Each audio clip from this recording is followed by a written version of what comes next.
My next question is about the ICC.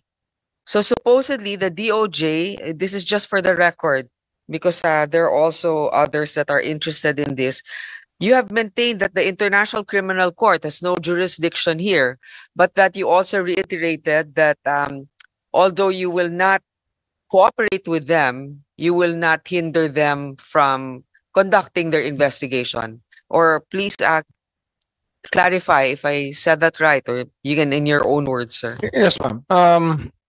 We are no longer members of the ICC, but right now, because of the technology that's available to all of us, it was so easy for them to go on Zoom, to go on a video call with all of these witnesses or probable witnesses who are here in the country, and we cannot stop them from doing that. Freedom of communication, I think, is paramount when it comes to this. But when it comes to them going into the country, kung gusto nila pumasok dito upang manghuli at magpasagawa ng warrant na kanila pong na-issue po siguro ng ICC pagdating ng panahon, kailangan ho itong dumaan sa ating court system. Ito po ay kinakailangan ng isang action to enforce a warrant, action to enforce a judgment. Kailangan po dumaan yan sa ating court system.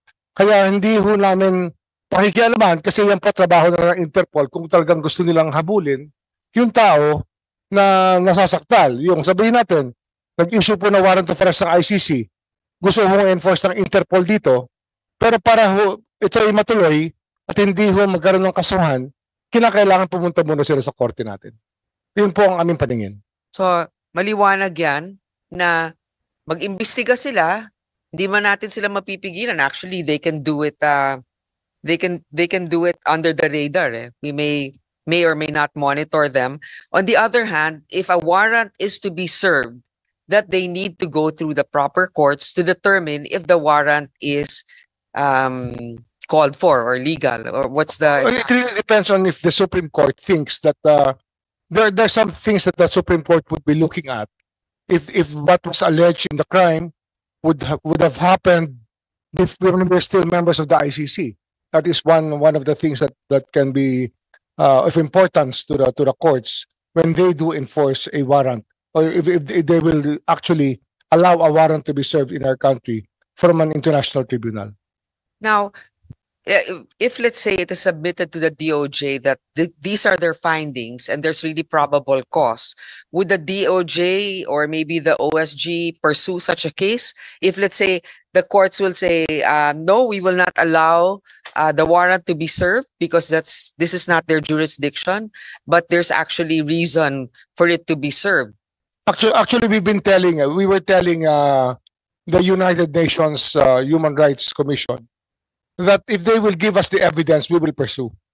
Kasi ang problema ho namin dito, napakahirap hong kumuha ng testigo, natitestigo sa mga pulis o tatestigo sa mga maaari pong gumawa ng mga karumal-dumal na krimen. Sapagkat, natatakot po yung tao eh. Ngayon, kung bibigyan nila kami ng tamang ebidensya at ito po yung aming pwede i-follow up, kami na ho hahabol. Yun po yung aming pulisiya dito. Ang problema nga ho, ay meron po sinasabi yung mga kaibigan natin na well-meaning naman. May 200 families daw na gustong magreklamo, pero ang hawak daw nila 8. Pero sa 8, ang makakausap nyo 2 lang. Tapos yung 2 pa, wala pang ibibigay na totoong ebidensya, napakahirap po talaga maghabol. Ang yung nag-hearing po ang Human Rights Committee ng Kongreso tungkol dito. At ang lumalabas po talaga, yung mga nangyari po kasing EJK nung panahon na yon, ay wala hong police report eh. Walang police blotter, wala hong record. Kaya napakahirap hong maghabol talaga. Yun po yung aming, yun po yung pinakabalakid po sa pagnanais namin na hulihin talaga lahat ng nagkasala.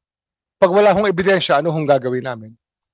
Basically sa EJK, wala pa kayong nahuhuli or napoprosecute? Meron na naman na convict, di ba? Meron na convict. Dalawa pa lang ho nako-convict sa EJK. Pero yung talagang full